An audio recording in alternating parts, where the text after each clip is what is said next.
Bismillahirrahmanirrahim. Assalamualaikum warahmatullahi wabarakatuh. Alhamdulillahirabbil alamin. Segala puji bagi Allah, Tuhan semesta alam.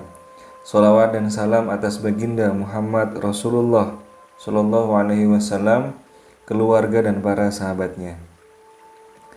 Baik saudaraku sekalian, sekarang kita berusaha untuk mengaji kitab Fihi Ma Fihi oleh Jalaluddin Rumi bagian ke-6. Sekali lagi mungkin saya ingatkan bahwa kajian kali ini kita bukan mencari kebenaran atau mencari apa yang benar, tapi kita mencari sebuah kebaikan dan mencari apa yang baik. Kenapa? Karena kalau kita mencari kebenaran, setiap orang mempunyai kebenaran sendiri-sendiri. Bisa jadi antara kebenaran satu dengan yang lain akan saling tumpak tindih atau akan saling berlawanan, sehingga yang ada bukan persatuan, tapi yang ada justru saling terpecah. Oleh karena itu, di sini saya ingin dengan kita mengkaji ilmu tasawuf ini, kita bisa menjadi satu. Kita lebih memahami tentang hakikat. Sehingga nanti jikalau nanti ada pertanyaan seputar apa yang akan dibahas, saudara sekalian bisa tulis pertanyaan di kolom komentar, sehingga nanti pertanyaan itu bisa dibahas di video selanjutnya. Baik, langsung saja kita masuk kepada materi pertama. Halaman 56. Poin pertama adalah manusia atau dirimu adalah pusat dari segala yang terjadi di alam ini. Mengacu pada paragraf yang pertama, renungkanlah dirimu yang menjadi asal dari semua itu. Apa saja yang membuat dunia spiritual atau roh kalian mengalami semua hal itu. Roh seseorang memiliki karakteristik seperti itu dan akan melahirkan hal-hal yang seperti itu juga. Ini yang digarisbawahi, bahwa roh atau bangsa jiwa itu akan melahirkan hal-hal yang seperti itu juga. Karena memang pada dasarnya seorang manusia sudah seharusnya seperti ini. Dalam paragraf ini, beliau menerangkan tentang roh, kajian roh, dan bahasanya tidak jelas. Terlalu banyak kalimat seperti ini, seperti itu. Ini kenapa? Karena pembahasan tentang jiwa, pembahasan tentang roh ini dirahasiakan atau diungkap tapi hanya sedikit saja. Cuma dalam hal ini kita perlu ketahui, intinya adalah jiwa kita atau ruh kita itu bisa menarik segala sesuatu, karena kita adalah pusat dari segala yang terjadi di alam. Apapun yang terjadi di sekeliling kita, pusatnya adalah diri kita. Baik itu keadaan yang baik maupun keadaan yang kurang baik, sumbernya ada pada diri kita. Misalkan suatu ketika atau suatu saat kita sedang dalam perjalanan menuju suatu tempat. Di tengah jalan kita mengalami kesialan misalkan. Entah itu ban yang bocor, entah itu kita menabrak seseorang, atau kita melihat seseorang kecelakaan. Hal-hal atau peristiwa seperti itu sebenarnya yang pertama kali dipikirkan bukanlah, atau yang pertama kali dirasakan bukanlah perasaan marah atau perasaan jengkel atau perasaan kasihan atau bahkan perasaan menyalahkan orang lain. Jangan, karena semuanya itu berawal dari diri kita. Bisa jadi paginya sebelum kita berangkat, kita melakukan sebuah kesalahan. Baik itu kesalahan yang biasa-biasa saja atau kesalahan yang fatal, sehingga Allah mengingatkan kita dengan hal yang seperti itu. Ketika kita berbuat sebuah kesalahan, itu ada getaran atau ada frekuensi yang keluar dari tubuh kita, kemudian membahana ke alam. Ketika frekuensi itu bertabrakan dengan peristiwa yang satu frekuensi, maka peristiwa itulah yang kemudian akan tertarik menuju kepada diri kita.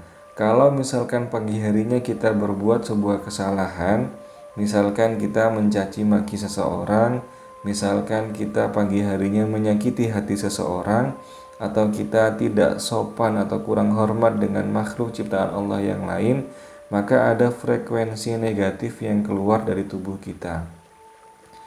Kemudian ketika frekuensi itu membahana ke alam, itu akan kemudian menarik peristiwa yang negatif juga kepada kita. Hanya waktunya saja yang berbeda. Di pagi harinya kita menebar frekuensi, kemudian kita persiapan, kemudian berangkat keluar rumah. Di tengah jalan kita mengalami sebuah kecelakaan misalkan, atau bannya bocor. Maka saat itu juga frekuensi yang kita tebar saat pagi hari kembali kepada kita pada saat kita sedang di tengah jalan. Bannya bocor atau kecelakaan, atau kita melihat orang lain mendapatkan sial, atau melihat orang lain mendapatkan kecelakaan, itu semua karena kita. In ahsantum ahsantum li anfusikum fa in asatum falaha. Kebaikan yang kamu lakukan itu untuk dirimu sendiri, sedangkan keburukan yang kamu lakukan itu untuk dirimu sendiri.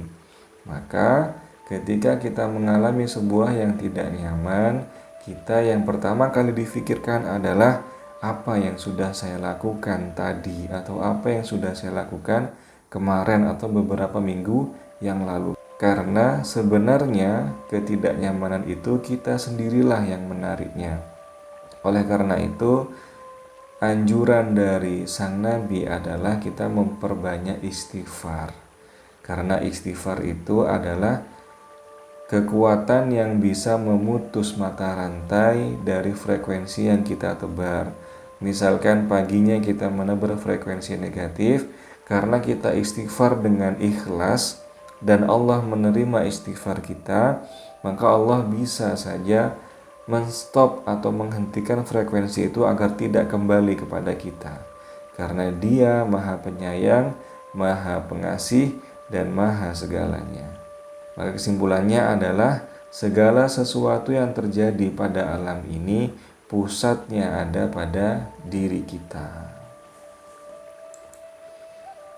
Yang kedua, makanan raga berbeda dengan makanan jiwa atau ruh. Siapa yang lebih kuat, dialah yang akan menunggangi diri.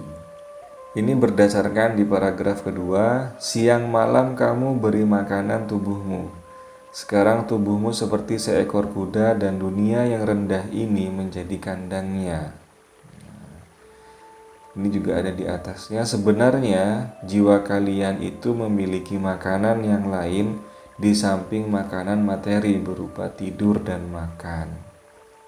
Oke, ini disimpulkan bahwa raga itu memiliki makanannya sendiri dan jiwa atau ruh memiliki makanannya sendiri. Siapa yang lebih kuat, dialah yang akan menunggangi diri. Diri ini apa? Kami gambarkan bahwa diri itu secara garis besar ada 3 unsur ini. Ada raga, ada jiwa, dan ada ruh. Di buku yang berjudul Memayu Hayuning Bawono, ya, orang yang sudah mencapai tingkat spiritualitas dan memahami banyak hal tentang manusia, menjelaskan bahwa dalam diri manusia ini unsurnya ada 3, raga, jiwa, dan ruh. Raga ini fisik, jiwa ini diri kita yang non fisik. Ruhnya ini apa? Ruh ini adalah yang membuat jiwa melekat pada raga. Jadi antara raga dan jiwa ini ada ruh. Ruh ini yang membuat jiwa bisa melekat dengan raga. Ketika diri ini sudah sampai pada waktunya untuk pulang kepada kehadirat Allah Subhanahu wa Ta'ala, ruhnya pergi, sehingga tidak ada lagi yang melekatkan antara raga dan jiwa.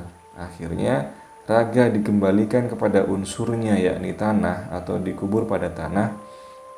Ruh kembali kepada sumbernya, yakni kepada Allah Subhanahu wa Ta'ala.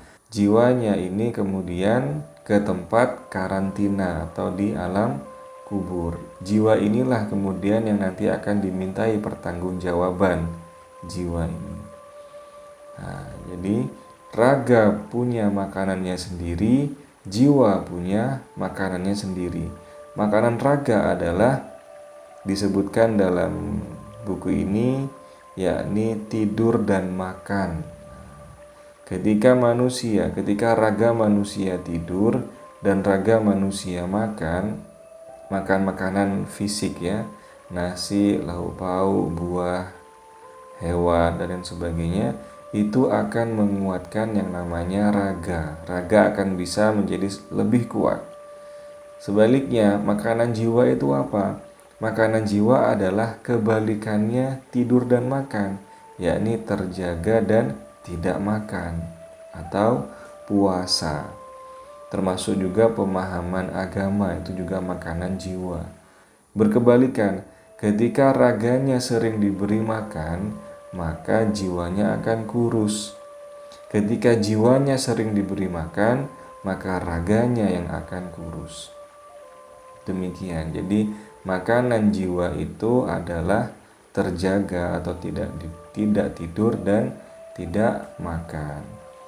Kalau kita menyadari rata-rata orang yang tirakat itu pasti pertama jarang tidur, yang kedua juga jarang makan. Karena apa? Ingin menguatkan jiwanya. Nah, jadi orang-orang yang tirakat itu biasanya mengurangi tidur dan mengurangi makan untuk bisa menguatkan jiwa. Dan rata-rata orang-orang yang tirakat itu badannya kurus-kurus. Kenapa? Karena raganya tidak diberi makan. Ketika jiwa ini yang sudah menjadi kuat, maka jiwa inilah yang akan menunggangi diri. Maksudnya adalah setiap keputusan yang akan diambil nanti dalam kehidupan berdasarkan jiwanya, berdasarkan ruhnya. Kalau raga ini chipnya atau otaknya itu ada di kepala, di pikiran, di akal. Kalau jiwa, chipnya atau otaknya ada di hati, ada di kolbun. Maka kalau ini yang lebih kuat, nanti segala gerak tubuhnya itu keputusannya berasal dari perasaannya yang sudah tajam, dari hati nuraninya. Kebalikannya, kalau ini yang lebih kuat, maka raga akan mengendalikan diri. Maka segala keputusannya berasal dari akal, berasal dari perhitungan baik buruk, banyak sedikit, dan aku dirugikan apa diuntungkan. Ini biasanya akalnya sangat kuat. Karena apa? Setiap hari makan terus, tidak pernah berpuasa. Maka nanti tidak heran banyak sekarang orang itu yang lebih mementingkan perutnya sendiri daripada perut orang lain. Karena apa?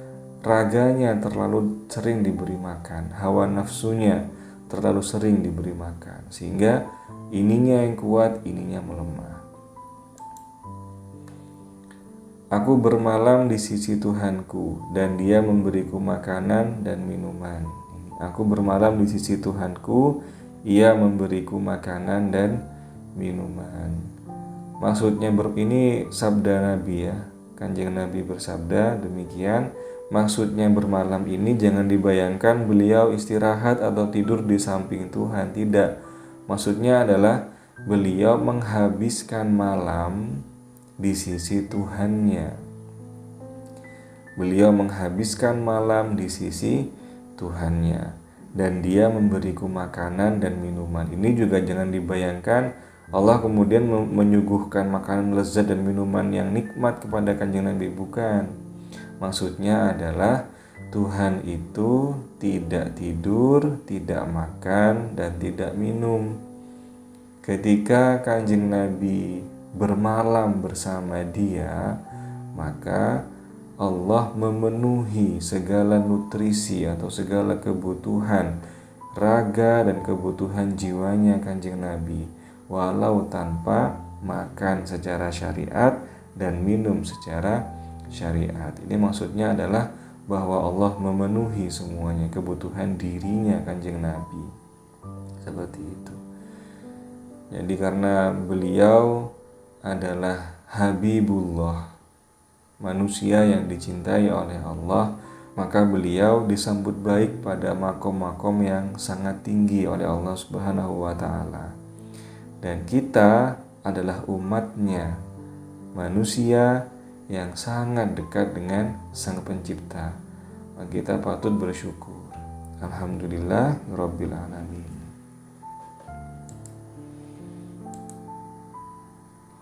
Halaman 64. Yang pertama, syariat tidak bisa dipisahkan dengan hakikat. Syariat itu maksudnya segala hal yang berbau hukum, tata cara. Syariat ini diserap dalam bahasa Indonesia menjadi syarat. Syariat, syarat. Jadi semua yang prosedural, semua yang berkaitan tentang aturan, semua yang berkaitan tentang hukum itu syariat. Tidak bisa dipisahkan dengan hakikat. Hakikat ini maksudnya lebih ke makna atau lebih ke hikmah atau lebih ke hal yang lebih halus lagi, itu hakikat. Ibarat sebuah jeruk. Ini saya gambarkan sebuah jeruk. Syariat itu kulitnya, hakikat itu adalah isinya. Tidak bisa dipisahkan. Kalau misalkan mau dipisahkan syariat saja misalkan, maka ini akan menjadi sampah. Kulit tanpa isi akan menjadi sampah, sia-sia, tidak ada isinya. Begitu juga dengan hakikat. Jika hakikat saja, jika hanya ada isi saja, maka isi ini akan cepat rusak, akan cepat busuk. Nah, hakikat tanpa syariat, isi tanpa kulit akan cepat rusak. Bagaimana yang betul? Yang betul adalah harus menyatu atau harus seimbang antara isi dengan kulitnya. Maka dengan seperti ini, buah itu akan lebih awet. Kulitnya ada isinya sehingga kulit bernilai, isi ada kulitnya sehingga isi bisa tahan lama dan lebih berkualitas. Contohnya gimana? Misalkan saja saya perumpamakan wudhu. Wudhu itu ada syariatnya, ada hakikatnya. Syariatnya wudhu itu apa? Dimulai dari sunnah misalkan, atau dimulai dari niat. Niatnya wudhu, kemudian membasuh tangan, kemudian dilanjutkan dengan berkumur, kemudian dilanjutkan dengan istinsyak. Itu sunnah wudhu.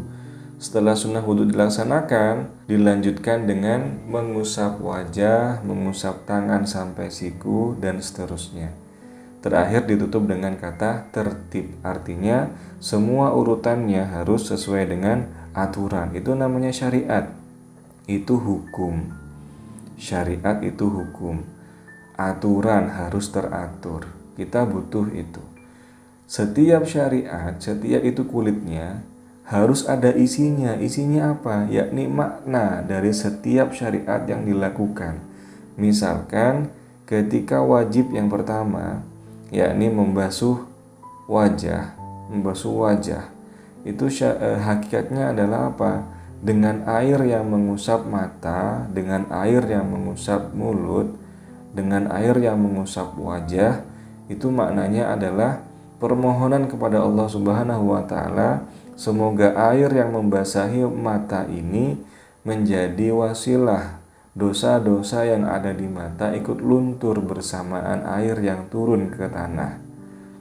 Dosa-dosa yang ada di mulut, yang sering gibah, yang sering membicarakan orang, yang sering menyakiti hati orang, dengan air wudhu itu tercucilah semua dosa-dosa itu, dan dosa-dosanya luntur turun ke tanah.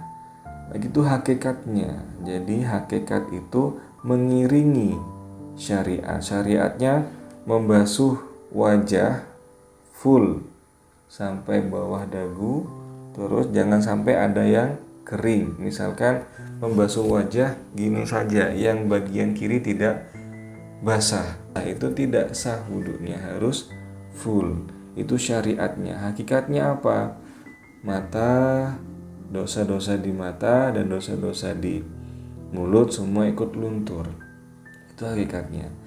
Jika syariat saja artinya wudhunya sudah sempurna tapi tidak diresapi, tapi tidak dimaknai, maka isinya tidak ada, maka itu hanya akan menjadi syarat untuk sebagai sahnya sholat. Sedangkan dosa-dosa yang di mata atau dosa-dosa yang di mulut bisa jadi akan tetap tinggal di sana, sehingga kulitnya tidak ada isinya. Kebalikannya, jika hakikat saja, misalkan karena beranggapan bahwa air ini bisa menghapuskan dosa-dosa di mata, maka airnya hanya diusapkan di mata saja, atau yang penting kena mata dan mulut. Sementara ada bagian wajah yang masih kering, tidak sah sholatnya. Hakikat saja tanpa menyempurnakan syariat, maka hakikatnya akan busuk atau hakikatnya akan rusak. Seperti itu, harus seimbang, maka syariat dan hakikat harus seimbang. Inilah yang dikatakan dalam kitab. Hal ini karena aksiden ini bahasa kitab fiqih ini untuk mengistilahkan syariat. Aksiden juga memiliki urgensi yang besar. Syariat juga memiliki kepentingan yang besar, tidak hanya hakikat saja yang penting. Dan mungkin urgensi bentuk itu disebabkan karena aksiden membarengi isi, karena syariat membarengi isi. Harus seimbang. Allah inda dhonni abdi bi. Ini poin kedua. Sesungguhnya Allah sesuai dengan prasangka hambanya.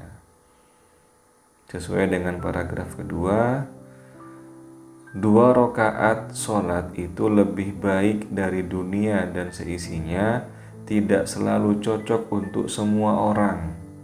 Perkataan itu hanya cocok untuk orang yang merasa bahwa jika ia kehilangan 2 rakaat sholat, berarti ia kehilangan sesuatu yang lebih berharga dari dunia dan seisinya.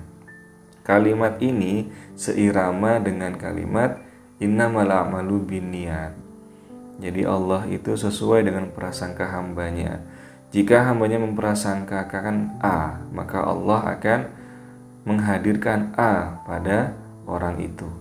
Jika seseorang memprasangkakan B, maka Allah akan menghadirkan B pada orang itu. Termasuk juga innamal a'malu binniyat. Setiap pekerjaan tergantung pada niatnya. Jika niatnya A, maka dia akan mendapatkan A. Jika niatnya B, maka dia akan mendapatkan B. Allah inda dhonni abdi bi. Sama seperti wudhu tadi. Kalau niatnya hanya untuk sebagai syarat sah sholat, maka wudhu ya nanti pada akhirnya akan menjadi syarat sah sholat dan tidak akan mendapatkan faedah yang lain, misalkan terhapusnya dosa mata, terhapusnya dosa di mulut, terhapusnya dosa di tangan dan kaki juga. Tidak ada, karena niatnya hanya aku wudhu sebagai syarat sahnya sholat, bukan untuk menghapuskan dosa. Tapi jika niatnya sejak awal adalah aku wudhu sebagai syarat sahnya sholat dan untuk menghapus dosa-dosa di tubuhku, maka dia akan mendapat dua-duanya. Allah inda dhonni abdi bi. Jika itu yang kita prasangkakan, maka Allah benar-benar akan menghapus dosa di mata kita.